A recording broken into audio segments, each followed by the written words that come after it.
Hello adventurers! I hope the beginning of the holiday season has been well to you. Today I am starting my first quilting project. Unlike all the wise options for beginner quilting projects, I am starting with a set of quilted Christmas stockings. 3 in total.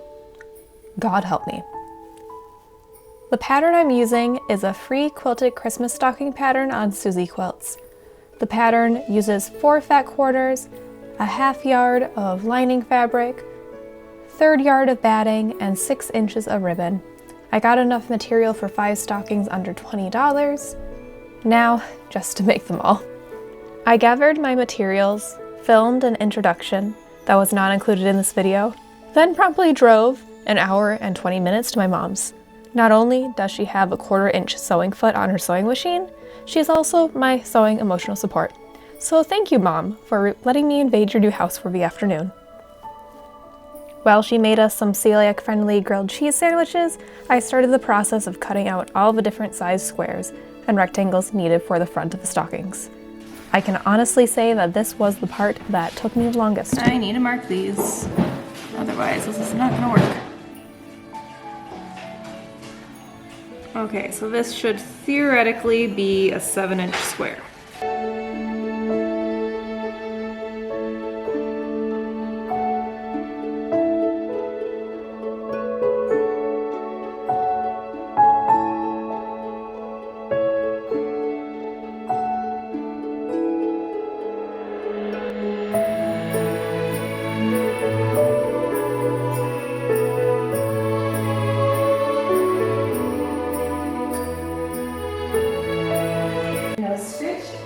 Stretchy noses.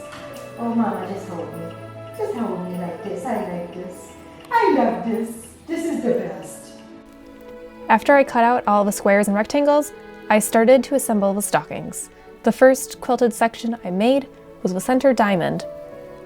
This actually took 8 of the pieces to complete.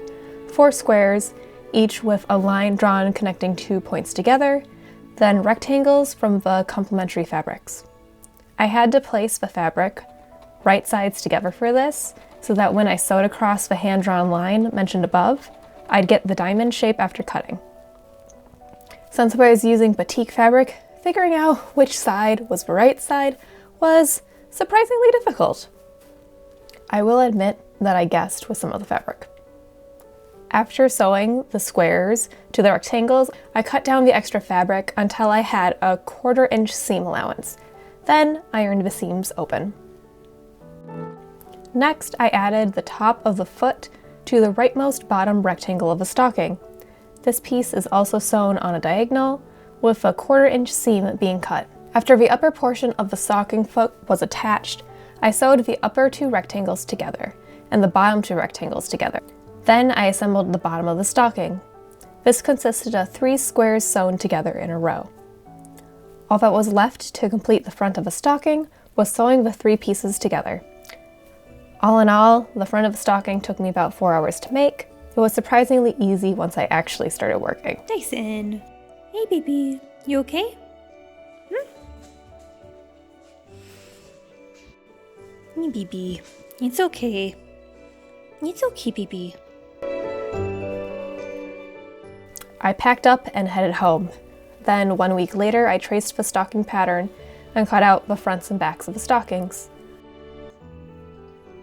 What do you think? We got 1 back done. Now, just gotta do 2 more. Can I have that?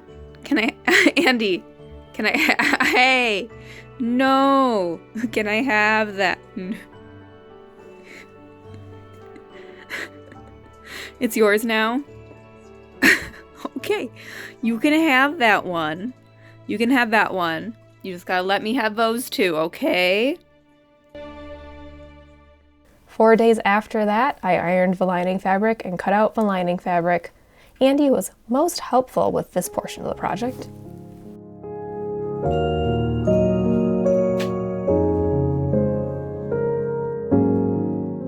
With the fronts and backs of the stockings cut into shape, I needed to affix them to the batting.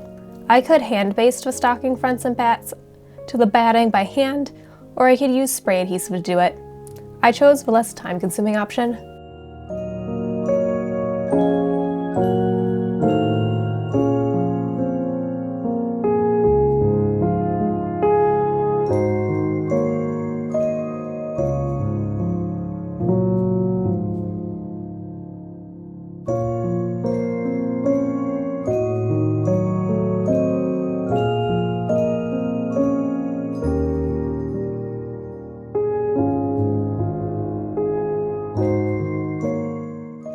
Though, with Andy's love of anything that crinkles, the basting took longer than I planned.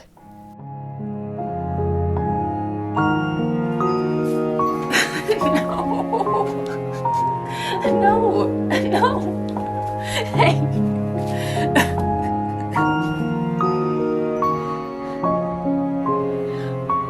No.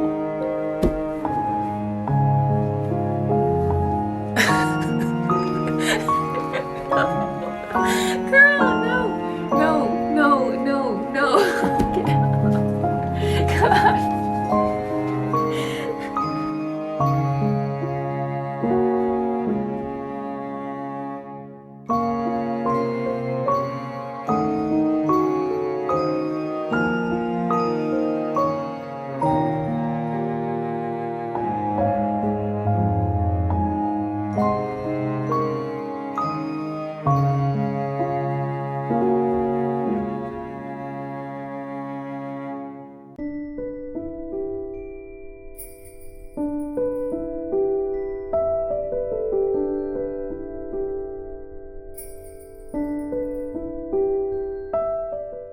After everything was basted together, I had to once again cut all of the fronts and backs out. All that was left was sewing everything together. I moved somewhere I had a table and 3-prong outlets for this part. I started by sewing the fronts and backs of the lining together. I left about 6 inches near the toe of the stockings unstitched so I could pull the stockings right side out at the end. Then I pinned the stocking fronts and backs together, right sides together. I sewed all the way around the stockings, leaving the top unstitched. I pulled the stockings right side out after trimming down the bias. Next, I put the stockings into the lining, making sure the top of the lining and the stockings matched up with each other. I pinned them together, adding a 6-inch ribbon loop at the back of each stocking, and stitched the tops of the stockings together. Is she in love with you? You gotta stay alive. To all the people watching my channel who just heard Miss B swearing, we're talking about Masters of the Universe, the animated series on Netflix. I'm sorry, Prince Adam is out here, and his girlfriend who literally like leveled up and was like, oh no, the priestess can't leave the castle. That. My sewing machine decided to jam during this step, and I lost bobbin chicken on the very last stocking I sewed together. However, I was in the home stretch now.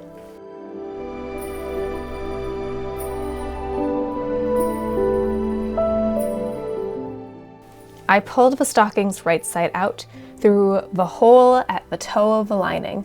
I sewed the holes up, shoved a lining into the stocking, and it was done. I surprised my dad with the stockings on his birthday. He loved them, and I love how easy they were to make. Thank you all for watching. I will see you in 2 weeks. May all of your side quests be memorable and your main quest be fulfilling.